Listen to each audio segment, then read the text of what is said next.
with it. Yeah, well, that wasn't said at the time. It was sort of just like, this is trash. But anyway. Those closest to Rob Reiner were hit with a wave of heavy grief and eerie silence that morning. Just 2 days after the legendary filmmaker behind When Harry Met Sally and his wife Michelle were discovered unresponsive inside their Los Angeles home, the shock settled in deep. Friends who had shared decades of laughs with the couple were left stunned, struggling to make sense of it all. The Brentwood house, once buzzing with late-night talks and warm energy, suddenly felt frozen in time, a painful symbol of what was gone. Billy Crystal, alongside several longtime friends, released a joint tribute honoring Rob and Michelle's lives and legacy. But behind closed doors, Billy's emotions ran even deeper. Speaking privately, his voice cracked as he admitted, "He didn't listen to my warning," the weight of regret clearly written all over him. Losing Rob, his closest friend for most of his life, and Michelle, a constant presence in that home, hit him hard. As Billy opened up more, the story took a heavier turn. He revealed long-standing tension inside the Reiner family, pressure Rob carried silently for years, and fears he kept locked down, never wanting to burden anyone else. In this video, we rewind the clock to what Billy Crystal knew and the concerns he tried hard to raise before it was too late. When everything finally collapsed, Billy was left holding the weight of unanswered moments that still haunt him. If Rob Reiner was ever part of your movie memories, drop a heart in the comments to honor the legacy he left behind. According to Billy Crystal's later recollections, shared quietly with a small group of reporters from the Los Angeles Times and Variety, one meeting now stands out above all others. It happened on Sunday afternoon, November 30th, 2025, just 14 days before the tragedy. Rob had called Billy himself, asking him to come by the Brentwood house shortly after 4 p.m. Rob's voice on the phone was calm but straight to the point, with no sugarcoating at all. Only one sentence landed hard. "I need to talk to you for a bit. It's not about movies." The second Billy walked through the door, he felt something was off. Rob stood there looking worn down, missing the sharp confidence that usually filled the room. His shirt was slightly wrinkled, sleeves pushed higher than usual, and his hair looked untouched small details, but loud signs of stress. When they shook hands, Rob's grip felt weak, like the pressure had finally caught up with him. He guided Billy into the living room, but this time there was no TV, no music, none of the familiar routines that normally set the tone for every visit. Rob poured himself a glass of water and set it down on the table, but never touched it. As the minutes passed, Billy noticed Rob's eyes kept drifting toward the hallway leading deeper into the house. It seemed small, but it hit Billy right away. Rob had never looked that on edge, especially not under his own roof. After a long stretch of silence, Rob finally spoke. Billy remembered every word because Rob's voice sounded lower, rougher, almost strained. "Things in my family are a mess right now. I haven't told anyone, but I'm exhausted." When Billy asked him to explain, Rob didn't dodge it or stall, he went straight there. Rob brought up his son, Nick Reiner, explaining that Nick had gone through a serious setback earlier in November that changed the mood at home. He described rising irritability, shorter tempers, and nights when tension filled the air so thick that Michelle chose to step away just to keep things from boiling over. Rob wasn't blaming. He sounded worn out, like someone carrying too much for too long. He also mentioned a heated disagreement about a week before Thanksgiving, sparked by finances and ongoing care responsibilities. Rob didn't repeat what was said, but admitted that moment shook him deeply and stuck in his mind long after the argument ended. As he talked, Rob paused, suddenly going quiet. He rubbed his forehead and stared at the floor, lost in thought. Billy later said that image never left him. Not anger, not fear, just deep, bone-level exhaustion written all over his face. It was the kind of exhaustion you see in someone running on fumes, drained of hope, but still refusing to quit. Rob explained that he was doing everything he could to keep Nick close to the family, believing that staying near his parents might help him steady himself and find balance again. Then he said something Billy would replay in his mind over and over afterward. "I'm afraid that if I push the boy away, I'll be the last person who makes him fall apart." Rob spoke slowly, almost thinking out loud. Billy noticed Rob's fingers locked tightly together, knuckles pressed hard, a quiet sign of someone holding back heavy emotion. That was the moment Billy responded more firmly than he ever had before. He sat up straight, held Rob Reiner's gaze, and told him he understood the kind of father he was trying to be. But Billy didn't soften the truth. He warned Rob that he was putting both himself and Michelle in a risky position.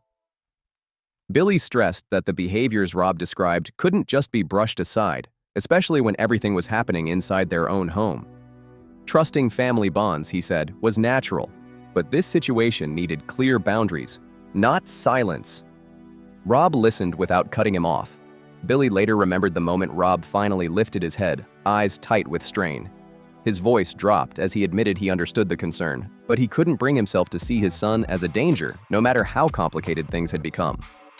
Rob explained that Nick had already been through too many painful chapters in life, and he feared that even one wrong move at the wrong time could send everything spiraling fast.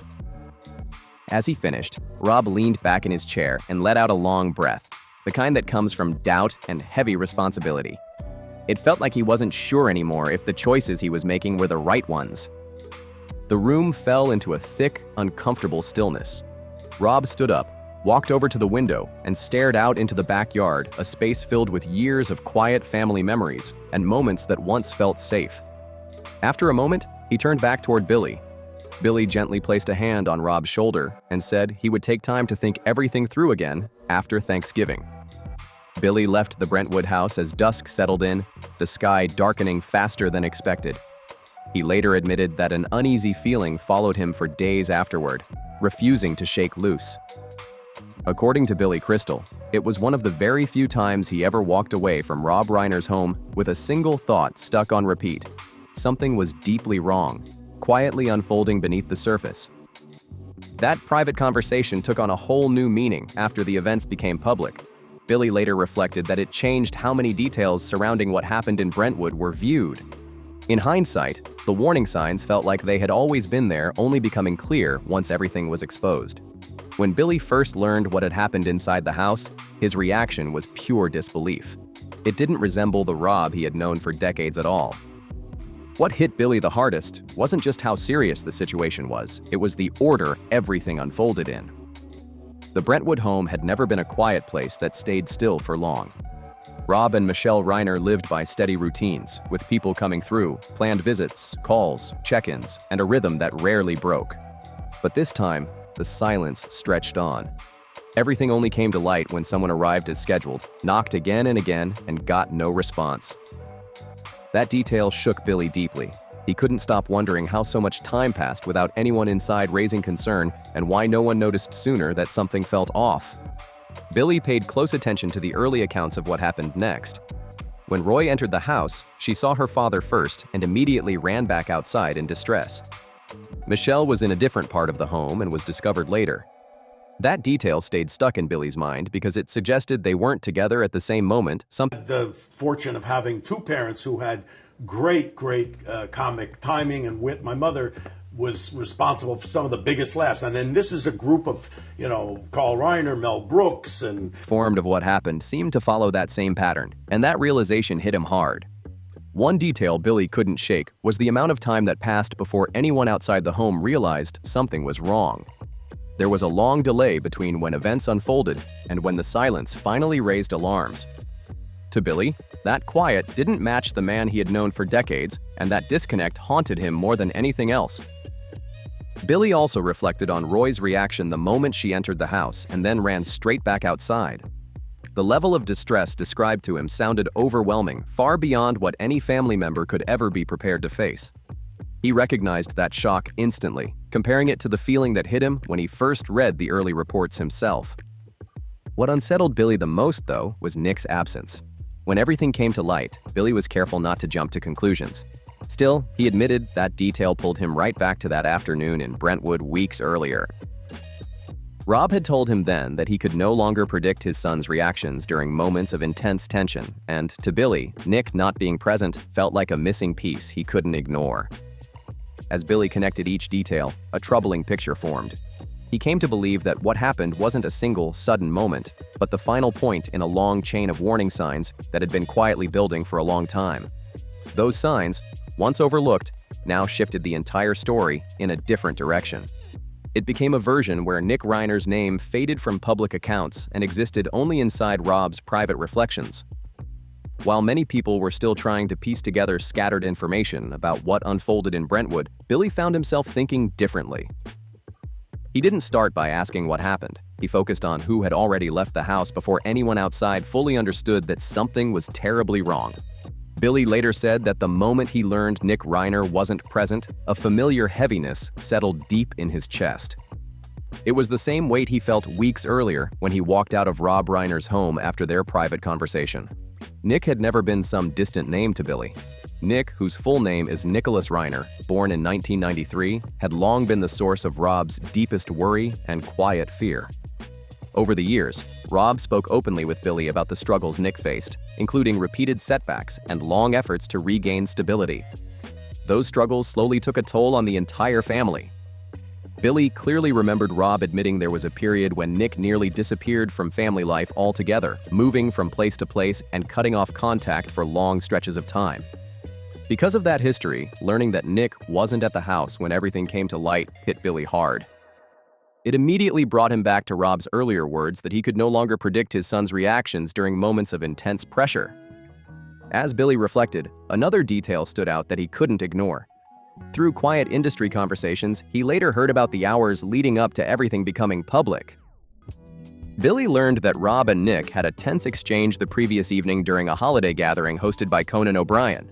Some attendees recalled that Nick appeared unusually unsettled and emotionally overwhelmed that night. Hearing that shook Billy deeply because it mirrored exactly what Rob had once described moments when his son became increasingly difficult to manage. Billy also took note of reports suggesting that Nick had left the Brentwood area before anyone outside the home became aware that something was wrong, a detail that lingered heavily in his mind.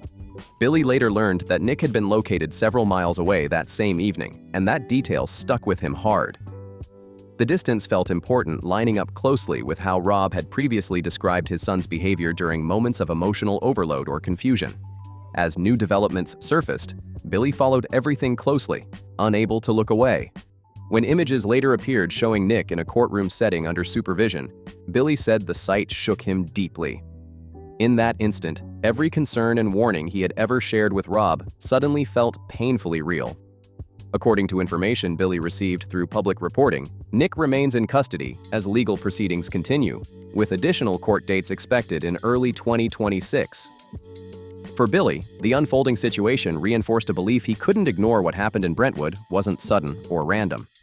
It appeared to be the result of long-standing struggles that had quietly intensified over time, building pressure no one fully saw until it was too late. Billy later recalled comments shared indirectly by an investigator through acquaintances in Los Angeles legal circles. From what was relayed to him, the case involved complex internal family dynamics that still required careful clarification, especially the sequence of events during the 24 hours before everything was discovered. Although Billy Crystal was not involved in the investigation in any official way, those observations only reinforced what he already felt deep down. This didn't appear to stem from outside interference, but rather from pressures that had been growing inside the Reiner family for a very long time, hidden in plain sight. What broke Billy's heart the most was realizing that Nick was the very person Rob Reiner had tried hardest to protect. To Billy, the film Being Charlie was never just another creative project. He believed it was Rob's final, deeply personal attempt to guide his son towards stability and purpose. Rob had once hoped the project might spark a turning point, but as time passed, the deeper struggles remained unresolved. When Billy later saw Nick taken into custody, it felt like watching the collapse of a hope Rob had quietly carried for years. In private conversations with close friends, Billy admitted that his concerns had formed early on, not because he wanted to assume the worst, but because the warning signs kept piling up, one after another. Rob's confessions, the tense exchange at the holiday gathering, Nick's absence, and his later detention all connected into a pattern Billy couldn't ignore. As the situation shifted from personal concern into formal legal proceedings, Billy understood the story had entered an entirely new phase. At that point, loyalty and affection were no longer enough to shield the truth that kept surfacing. According to a longtime friend in Beverly Hills, Billy pulled back from his usual routines.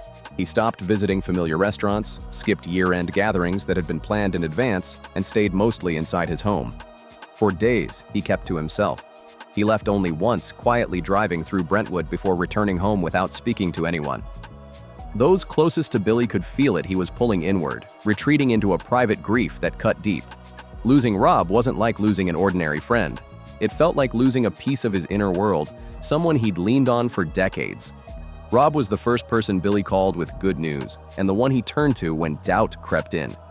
What hurt the most wasn't only the loss itself. It was that it happened when Billy wasn't there beside him. Friends said Billy replayed their final conversation over and over, stuck on Rob's tired eyes and the strain in his voice when he talked about his son. Billy later admitted he sensed something was off, but still believed Rob could handle it on his own. That belief became the heaviest weight he carried afterward. It left him questioning everything, whether he should have stayed longer, spoken harder, or pushed more directly against the danger he now felt had been closed the entire time. A quiet rumor began to circulate that Billy went back through his call history, rereading old messages exchanged with Rob Reiner. Short notes and casual jokes they once shared suddenly felt almost unbearable to look at. One friend later recalled Billy saying quietly, "I thought I still had plenty of time. I was wrong." He repeated it more than once, not as blame, but as a confession. Alongside the grief, a quiet anger grew aimed at no one else but himself. Billy never blamed Rob, and he didn't point fingers at anyone else. Instead, he turned the criticism inward.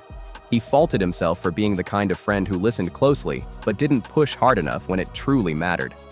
He blamed himself for believing that Rob's love for his son would be enough to keep everything steady. That anger didn't explode all at once, it crept in slowly, keeping Billy awake night after night. Friends said he often woke before dawn, moved quietly through the house, and sat for long stretches staring out the window without ever turning on a light. As the reality settled in, the weight of it all grew heavier. Billy had to face the truth that his fears had unfolded in the most painful way possible. It left him feeling like both a witness and an outsider. In the few conversations he had with close friends, Billy admitted that this sense of helplessness was harder to carry than the loss itself. He had noticed the signs, spoken up, and warned, yet none of it was enough to change the outcome. People within the entertainment industry quietly shared that Billy declined television appearances longer than expected, despite strong interest from major programs. According to someone close to him, Billy said he wasn't ready to speak Rob's name publicly without losing his composure. Every mention brought back memories, and with them, a renewed guilt for not being there when things slowly slipped beyond control. During this period, Billy began reflecting deeply on nearly 50 years of friendship with Rob. Billy didn't look back to search for explanations. He did it to protect the memories that existed before everything else reshaped them. In time, he chose to speak through a joint statement, signed alongside his wife, Janice Crystal, and Rob's closest friends and longtime collaborators, including Albert Brooks, Martin Short, and Larry David. The focus wasn't on the events themselves, but on honoring a bond that had lasted nearly a lifetime. The statement also carried the names of figures deeply tied to Hollywood's history, including Mark Shaman, Barry Levinson, and others who had worked beside Rob for decades. It was sent to the Associated Press as a dignified, deeply emotional farewell to Rob Reiner and Michelle Singer Reiner. For Billy, being part of that statement held special meaning. It wasn't just a public tribute, it was a way to give voice to a friendship that had stretched nearly 50 years. Within the statement, friends reflected on what had connected Billy and Rob from the very beginning. It was a shared love for cinema and storytelling for darkened theaters where strangers could laugh together, reflect together, and sit in silence, moved by the same story. That was the world Rob lived in fully, and Billy had witnessed it from the very start. Their friendship began in the mid-1970s on the set of All in the Family. At the time, Rob was already a recognized television figure, while Billy was still finding his footing. Despite that difference, they immediately recognized something familiar in each other, a shared way of seeing life shaped by humor, thoughtfulness, and sincerity, not by fame or spotlight. What started as simple conversations after filming slowly grew into something deeper. They became close friends, then creative partners, and eventually, steady presences through the most important chapters of each other's careers. That bond strengthened even more when Rob stepped fully into directing. Billy wasn't just an actor in Rob's films, he was someone Rob trusted to shape dialogue, sharpen scenes, and refine the emotional core of each moment. When Harry Met Sally became the clearest symbol of that trust, the film wasn't just a cultural milestone, it reflected a rare creative understanding between two people who truly listened to each other. Billy later said Rob was one of the very few directors who gave him complete freedom while still offering clear, thoughtful guidance. In the statement sent to the Associated Press, friends described Rob as a master storyteller who moved seamlessly between comedy, drama, and documentary styles. Those words weren't empty praise. They came from people who knew how deeply Rob respected actors, valued writers, and built sets around collaboration instead of control. For Billy, the hardest part of writing those words was speaking about Rob in the past tense. Rob wasn't only a collaborator, he was woven into Billy's personal life. Billy was a familiar presence in Rob and Michelle's Brentwood home, sharing long dinners and late conversations about family, society, and the responsibility artists carry.